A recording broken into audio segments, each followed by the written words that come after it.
I am really excited to introduce to you Ms. Tenner. She is the principal at Justice Page Middle School, right across the street. How long have you been there? This is year 5. Year 5. Yeah. All right. And I'm 5 too. And you're 5 too. Because it's about you, Annika. This is awesome. That is so great. You're 5, and a beautiful dress. Ms. Tenner has been there for 5 years, and she has a remarkable. Read her CV. I think I've put some of her information. I just cut and paste right from her online biography stuff, and so you can see what she's been doing in life, and it's actually remarkable. And so please note that. So we have been in relationship with Justice Page, with the Backpack program, and some other things through in the last decade or so. But it's just a fun thing. So in the season of Lent, we are looking at what in the world, right? From the perspective of what in the world, and also what's happening from your perspective. And so we're bringing in these speakers to come and talk to us from all around the community. And this is the second of 5. And so, Ms. Tenner, come, tell us what you have to say and what you see from your vantage point.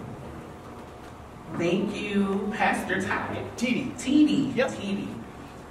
I was just mentioning to Pastor TD, like, we had not officially met face to face since I became principal at Justice Page. It was via email or text message. It was not a one-to-one. It's a digital relationship. Digital relationship. Yes. So it's great to see you, meet you, and to be here in your presence with your congregation. So, hello, good morning, everyone.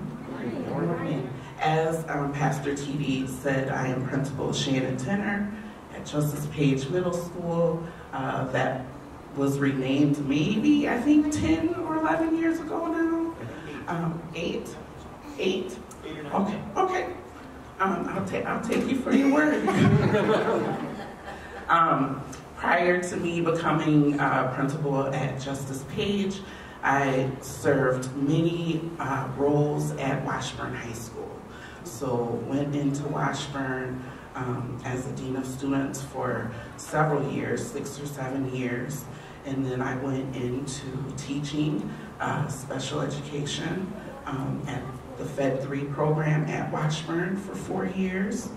And then I left and I started a Fed 4 spin program at Bryn Mawr Elementary for a couple of years. And then I went into St. Paul for about 3 or 4 years, and then back into Minneapolis, right over at Washburn High School as an assistant principal for 4 years, and then did the leap. I didn't think I was gonna do a leap, but I kept getting that nudge, like I was ready for a principalship.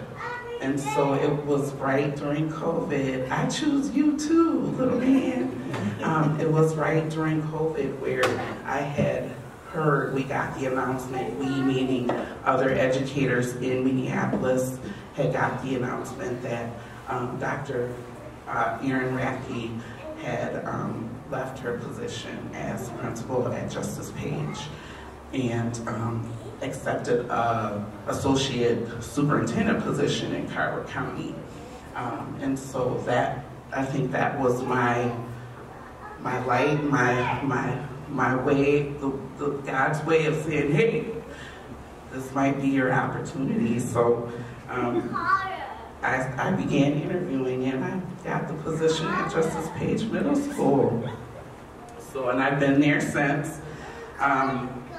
I'm not looking to make it a lifetime career, until I retire. I'm looking to retire in the next few years here, and then probably step out of education and do something different, a different path. But people are like, you're at that age where you can retire, and not officially retire, but I can retire from education and then move into a different realm of work. So, Justice Page today. So today I serve 1,020 students When I first got into Justice Page Middle School, we were at about 845 students, and we've been growing every year. We have had many shifts along the way. Each year presents something different. Being a new principal at the heart of COVID and trying to navigate that was very difficult, but we did it. We were resolute. We got through that point, and then now we are at the point where we're on the other side, of course, but there are just different things. What in the world, right? There are just different things that are just coming up for us each and every year that presents a different situation. This year, and I want to say for the past 2 or 3 years, we've had the influx of newcomers, and those are students that are coming from out of the country, either from Mexico, Somalia, Ecuador. There's the full gamut. We've had a great influx. I want to say it's been about 3 years now, so this is year 3. And the influx is different each year. The last 2 years, the influx happened where we were seeing a great amount of families coming in around November, December months. This school year, our influx happened in August. And so, if I can take you back, not everyone knows the inner parts of budget, what budget looks like for schools or for districts. But for Minneapolis Public Schools, we do our budget season or tie-out for the next enrollment year now. So 2 weeks ago, I just submitted imbalanced a $8.5 million budget for next school year, 25-26 school year. So in August, I was allocated and predicted to have 975 students start at the beginning of the school year, the 24-25 school year. In August was the biggest enrollment for our new-to-country families, in which by the end of August, I had an additional 100 students. And so by that time, I had already, my budget was balanced. I didn't have enough teachers to teach the influx of the 100 families that came in. And so at the beginning of this school year in September, we had classes of in upwards of 50 kids. Oh, man. Several. And it was a lot of the elective classes like art, theater, choir, Spanish classes. They were huge. And really, we try to keep our class sizes at like 35, no more than 35. Justice Page is a school in which year to year though, we even though I'm projected an amount of enrollment of kiddos, I typically trend on the high end. So I'm getting more families or more students wanting to come to Justice Page than what I'm projected. This year was exceptionally high.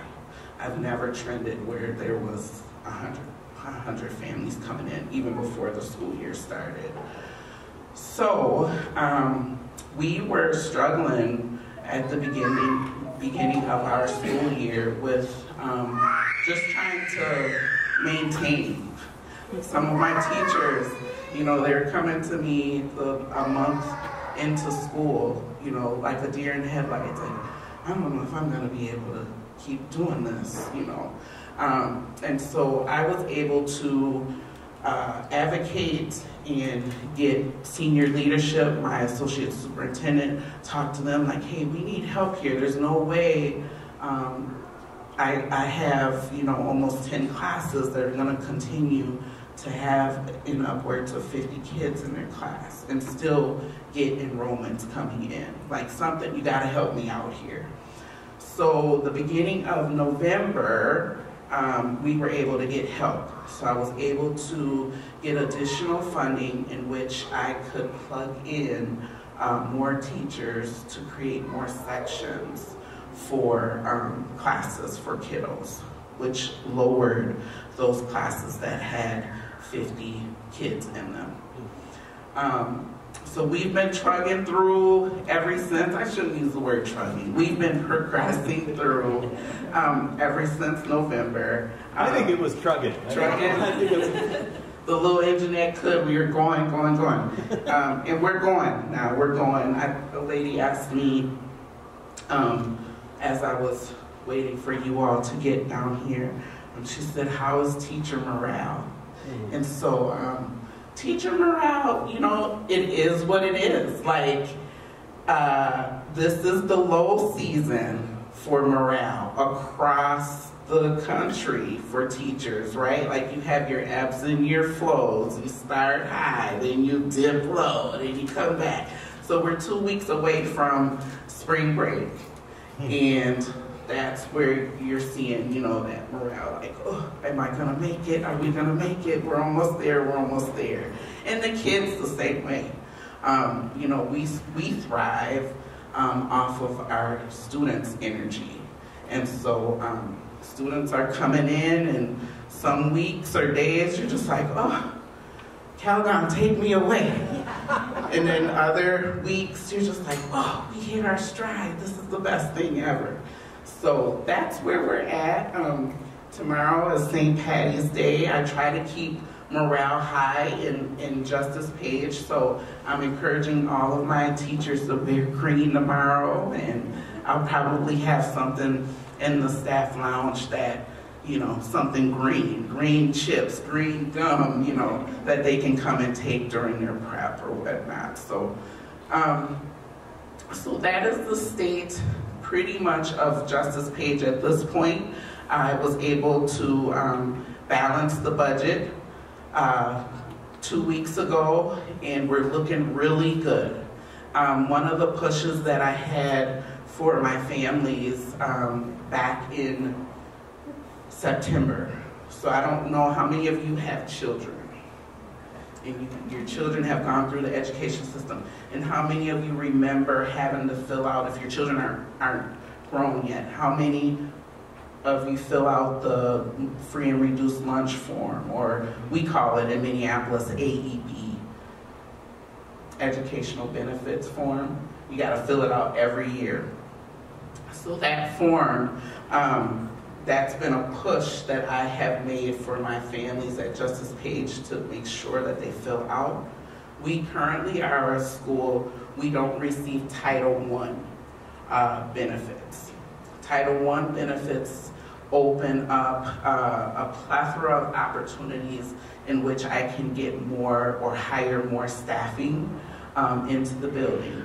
With 1,020 students, you'd be surprised of, without having Title I help, of the minute number of staff that I support staff that I'm allocated for my building.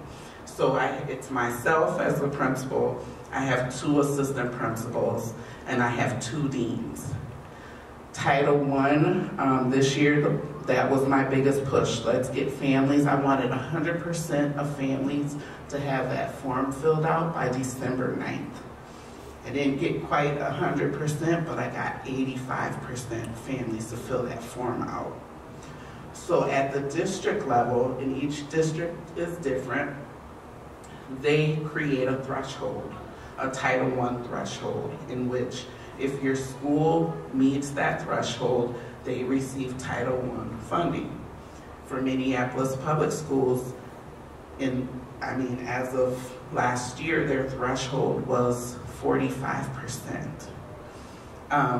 typically, you know, when I would just nonchalantly have families fill out the form, we were making maybe 32%. We weren't close at all.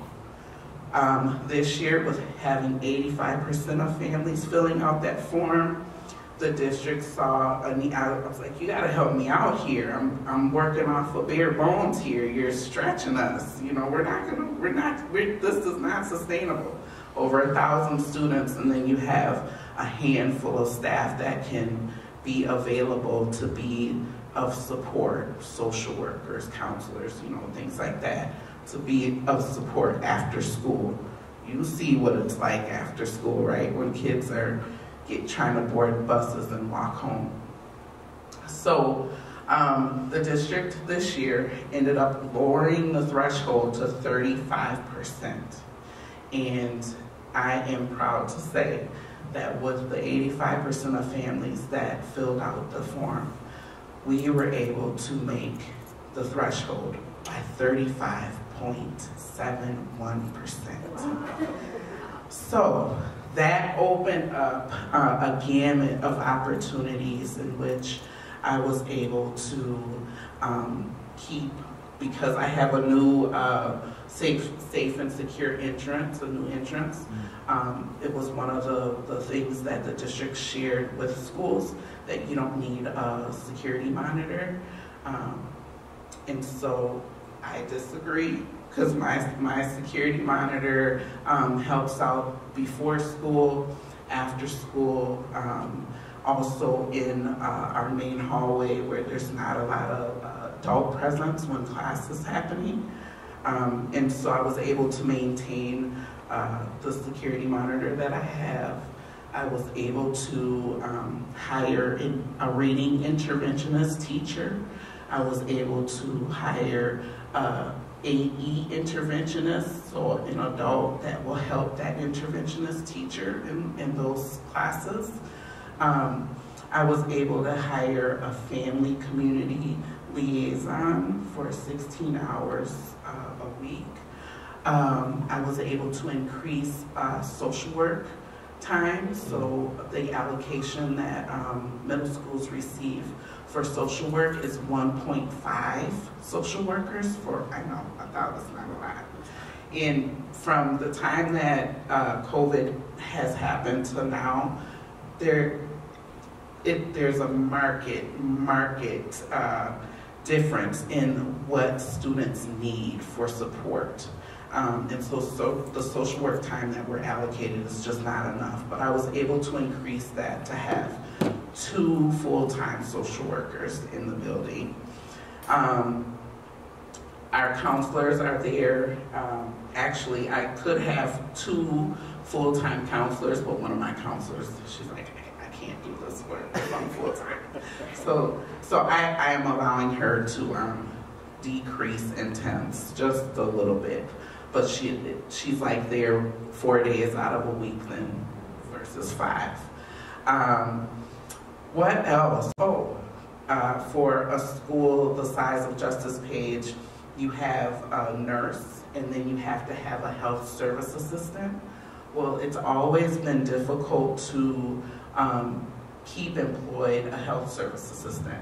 They don't get paid well enough to where you're going to keep that person. When they take their nursing test or they get a job in the hospital, they quickly leave. So I ended up, I said, okay, we need someone that will stay. So I was able to increase a salary to hire a LPN to be with the nurse. And so that's been working out good. I have an LPN right now, and I'll be maintaining her for next year. So as you can hear, those are the number of things that I was able to just put into the building with Title I funding. Without the funding, I always tell my associates with this, like, I feel like I'm scraping at the bottom of the barrel. Like, hey, you're wanting us to work miracles with nothing. And so that's the state of Justice Page for the upcoming school year. We're making do with what we have. Like I said, I got an additional allocation to offset those high numbers of 50 kids in the class. In middle school, I mean, they're not little kids. They're standing like adults. They're standing right with you, you know. And then you think about Justice Page Middle School. It's a 100-year-old building. Their class sizes are different. It's not the same. I don't even know how they come up with the to give me a projected enrollment each year. But it's said in writing that I can hold 1,175 students in that building. I don't believe it. But I don't know what the formula is that they're using, but those classrooms aren't the same size at all. So that's where we're at.